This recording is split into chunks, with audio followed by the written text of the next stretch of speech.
your personal interactions, like you have observed Gurudev very closely, I mean, sitting with him in the morning hours and taking the dictation, all those stuff. So Swamiji, like, what is the difference between the other, bosses and Pujya Gurudev? Oh, there's a lot of difference.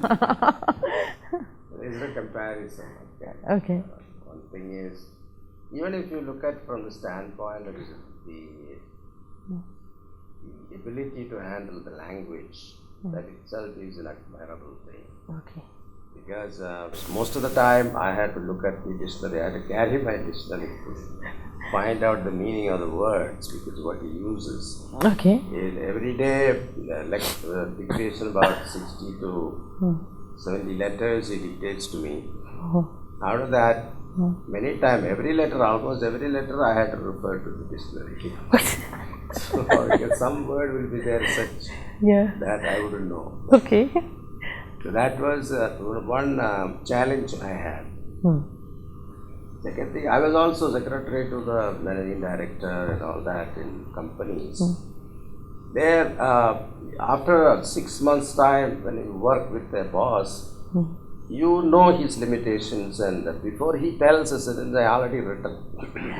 So that much tuning. You know this is how he is going to say. Yeah. So that much ability, I mean, familiarity comes. Okay. But here is one person, I cannot take it for granted. You don't know what he is going to say, what sentence is going to come, what language is going to come, you don't know. Okay. So that was a real challenge. Then another thing, admiration wise, of course, Gurudev lived. See, whatever we read on in the Bhagavad Gita, Siddha Pratnya portion, the nature of Siddha Pratnya was lived and demonstrated every moment. It's not even just once in a way. On the platform, he is a Jivanmukta Purusha. When he come down from the platform, it's different. Never. It was always the same. Whether he was addressing a 10,000 people or addressing a one person, the Gurudev was saying. That was the greatness about him, I noticed. He never come down to the physical level and talk to you. He's always in that level. Okay. That is something that is admirable. Okay. So during our time was always 4:30 to 6:30. In the morning. Early morning. And Gurudev was always fresh. 4:30, if you see him, he's always fresh. He's taken bath and fresh looking. In spite of his travels, his schedules, he never used to miss morning hours, Swamiji? No, never. Even if he goes back to sleep like 11 o'clock, but still 3:30. But he make up his sleep in the afternoon, 1 o'clock. But otherwise, morning hours, he was always up. And 4:30 he is on the and I used to go whenever Sriramji used to make a cup of tea for him. But otherwise, whenever he was traveling different places, I with the tea only I go and eat. Hari Om, morning Hari Om. And yes, and we have a special way of making tea also. So, how, Swamiji? You didn't know that? No, I did not know. Because once I got from him not making tea properly. Yeah, there is a peculiar way of making tea. So he has one bag of Earl Grey and another one bag of the black tea. Both should be there. One for body, another for fragrance. Oh, really? Yeah, and you brew it for 5 minutes, and when it is proper, add a little bit of milk. And when the color is correct color, it should be the perfect color. Then you give it to him. That is his tea. Delicious that is. Swamiji, what were the difficulties that you had being his personal secretary? In the sense, as you said, like you do not know what sentence will come from him, and morning timings you had to keep up, and if you are not tuned, you make some mistakes. So how did Gurudev train you? in all these situations? The problem is him, and the solution is also him. Because I discovered that total surrender to him alone works. Oh, really? Because you start thinking that I am writing the letter, I am doing the work, then it doesn't work. Because I realized during the time that the strength is given by him, and whenever I totally surrender to him, then it comes to me automatically. Even if I miss a word while typing, that word comes to me because of his grace. Oh. Yeah. So while writing, I may not know, but then while typing, according to the context, that flows. The word flows. So that was his grace. Okay. So there's no question about that. Okay. Swamiji, Gurudev would proofread again after you type and give it to him. He would proofread those letters? He glanced through. Okay. Yeah. See, first the beginning he used to read through all my letters. Okay. But afterwards he had confidence that I will not make a mistake. So he just glanced to that side. Okay. Swamiji, have you ever found difficult to keep up with his timings? Yes. So I was very tired because up to 1 o'clock I typed letters. So actually I was tired, so I slept off. And I used to sleep in front of Gurudev's room. Because in case he need anything, so he can call me right back. I was not much help because once I sleep, I don't know the word. But then one day they got up 4:30, he was opened the door and I am still sleeping. In front of his door? Yeah, in front of the door. He saw me sleeping. He didn't wake me up. He continued writing his letter. And suddenly I realized there is some presence. The lights were on, and when I looked at Swamiji sitting there, my shock. So I immediately jumped up, and the fastest bath I had was that day. In your life, is it? Yes. Okay. Fastest bath. 10 minutes I was ready, and I came. And when I came, Swami was very cool. He said, I could have slept some more time. So nice, Swamiji. Not angry or anything. Nothing like that. He was very happy. That's something really nice. Okay. Now, Swamiji, you had taken dictation of, dictation from him. Could you please tell me, how, Gurudev would write to the kids, to the elders, varieties of people would write to him, Gurudev's. One thing beautiful about Gurudev is that when he gets a letter, and when he reads that, then he sees that person in front of him. And then his reply will be addressing that person one-to-one basis. Yeah. And even if it's a child, he becomes a child. Then write letter. So that phenomena was very interesting to watch. Okay. So suddenly he becomes like a child when he writing to a child. Okay. So if he is an elderly person, he will be exactly like that. If he is an executive, he will become an executive. So that's the way he writes. Yeah. Immediately, because see Swamiji, the switchover is not an easy thing. Suppose a 10-year-old child writes and again he has to address an executive, means it's not a... Enjoyed that. And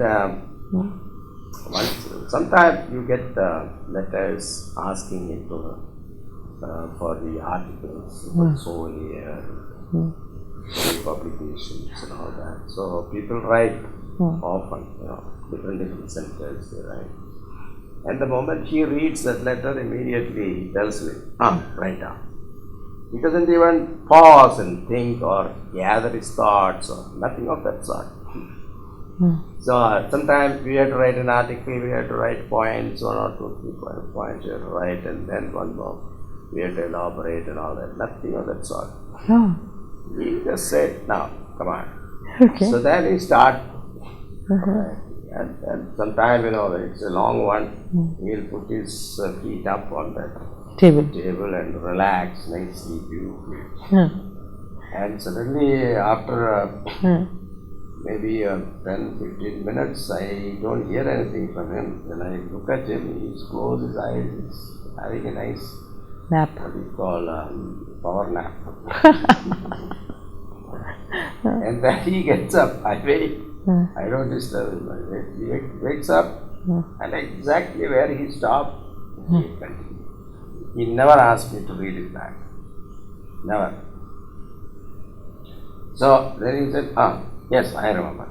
Then start. Sometimes maybe a comma, or sometimes a proposition, or whatever, wherever he left, he remembers that. Oh. That discipline in thinking is something amazing. Oh. These are all, as a secretary, I admired. That's really a wonderful thing, Swamiji.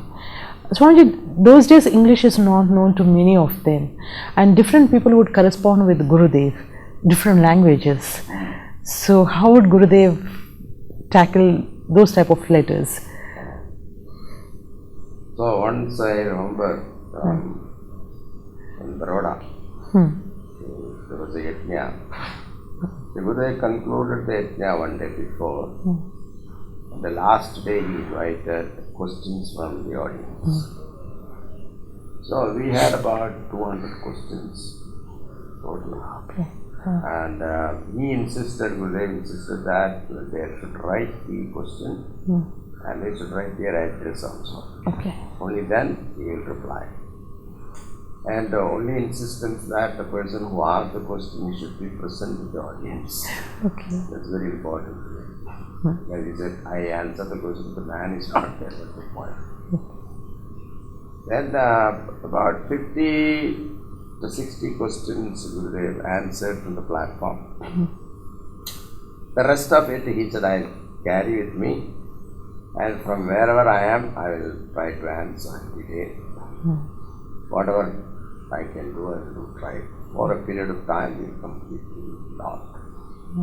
So next stop, we were there, and then early morning, among other letters, after finishing a certain amount of the morning chores, then he took up this task, at least 10-15 letters, he took it up one by one, he was reading and answering. I think it is not the first day, the second day, I think. And he took the lot, and one of them were written in Gujarati. So immediately he opened the letter and read he saw it, he was not able to read it, it was in Gujarati. So immediately he asked me to write down in Malayalam. He said, write in Malayalam, I got your letter, since it is written in Gujarati, I can read it. Understand what the question is. Therefore, I am replying you in Malayalam. This in English? No. This is also in Malayalam? No. He told me in Malayalam. Okay. Just translate. Alright. So, you want me to tell you in Malayalam? Yeah, Swamiji, yeah. അങ്ങയുടെ കത്ത് കിട്ടി വളരെ സന്തോഷം. ഇത് ഗുജറാത്തിയിൽ എഴുതിയത് കാരണം എനിക്ക് വായിച്ച് മനസ്സിലാകുന്നില്ല, അതുകൊണ്ട് ഞാൻ മലയാളത്തിൽ അങ്ങക്ക് റിപ്ലൈ എഴുതി. ഈ side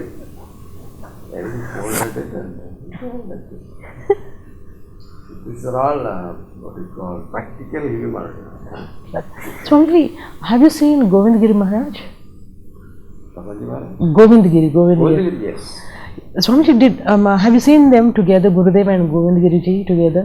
Yeah, sometimes. What was their how would their conversation be like, Swamiji? Yes, Govindgiri, I had a very good experience. I was telling you, I was hyper all the time running around. So one day he called me, come here. I said, why are you running around? I didn't even know I am doing that. Yeah, you are very hyper. Okay, what can I do for that? I'm born like that. So he said, now go and ask your guru a mantra. So I said, I am not going to ask him. He's going to throw me off this. I have seen people asking mantra and Gurupadesam. go hold it and all that. I am not going to ask him. And when he said, no, tell him I asked. So after one day, after the dictation, morning dictation is over, I come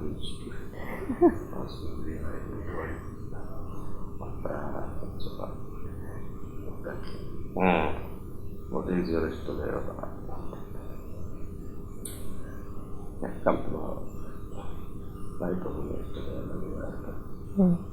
The next day morning, I didn't ask it because I was afraid again something like that.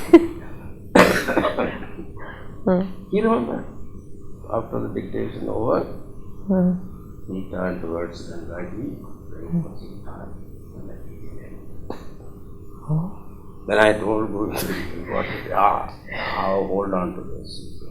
This is to go, to climb up. Another time, in that Cochin only, one gentleman came and asked Gurudev, so Malayalis, they are always skeptic. He said, Lord Krishna taught Arjuna. Arjuna was totally converted towards the end of the Gita. You have been teaching Bhagavad Gita for the last so many years. How many Arjunas you have converted? They looked at it, who cares?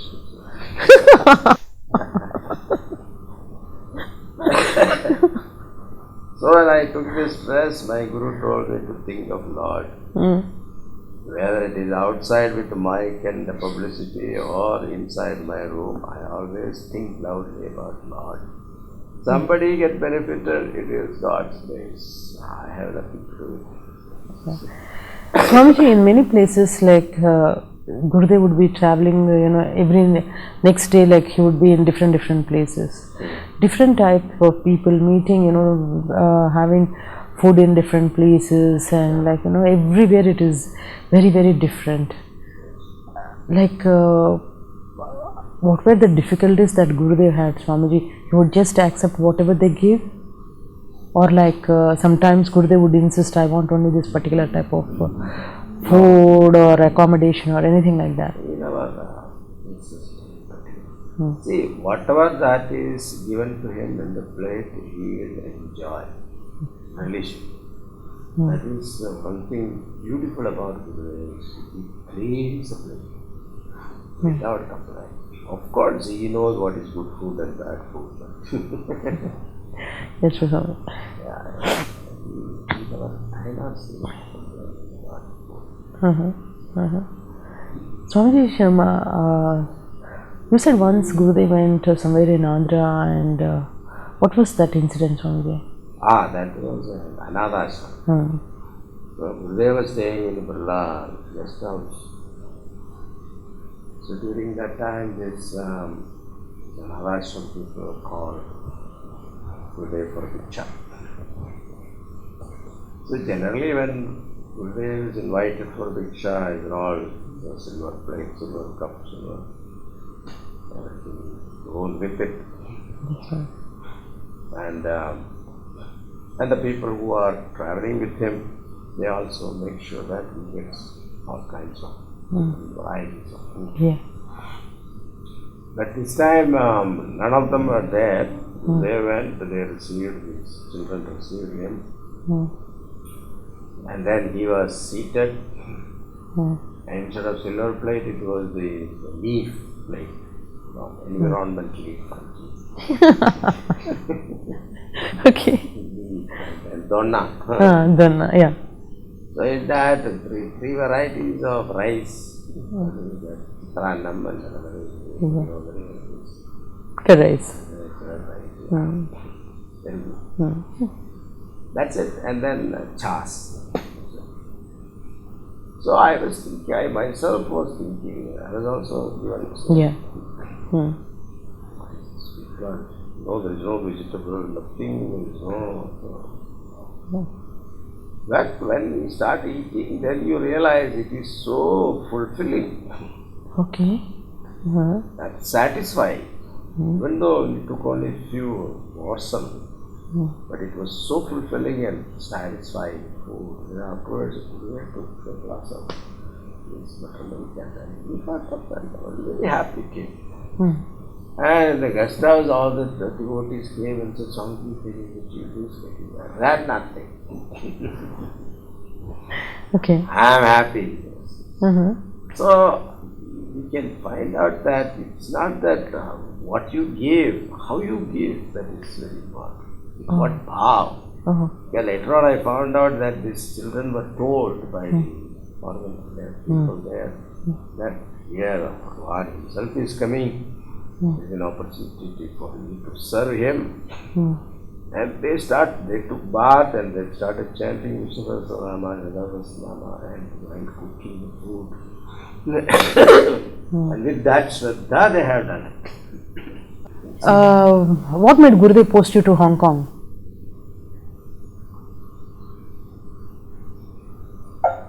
One of the businessmen asked Swami who can work and teach.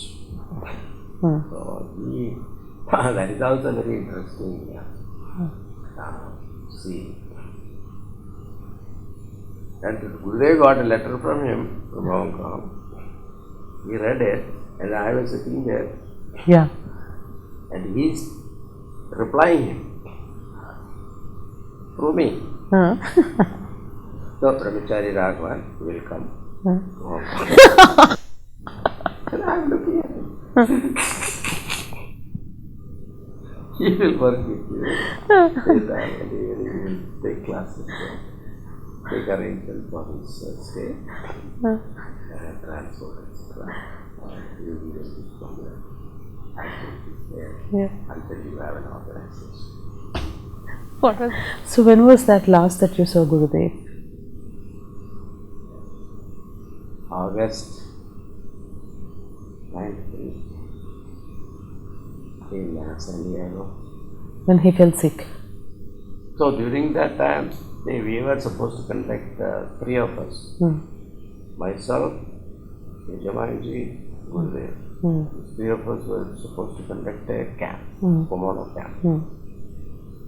So I was there before one day, and then Guruji and Gurudev came together from Washington to San Diego. And then Gurudev fell sick afternoon, after lunch. Then he was admitted in the hospital. So the news came to me and I was already in LA. So I came to San Diego and I saw Guruji there.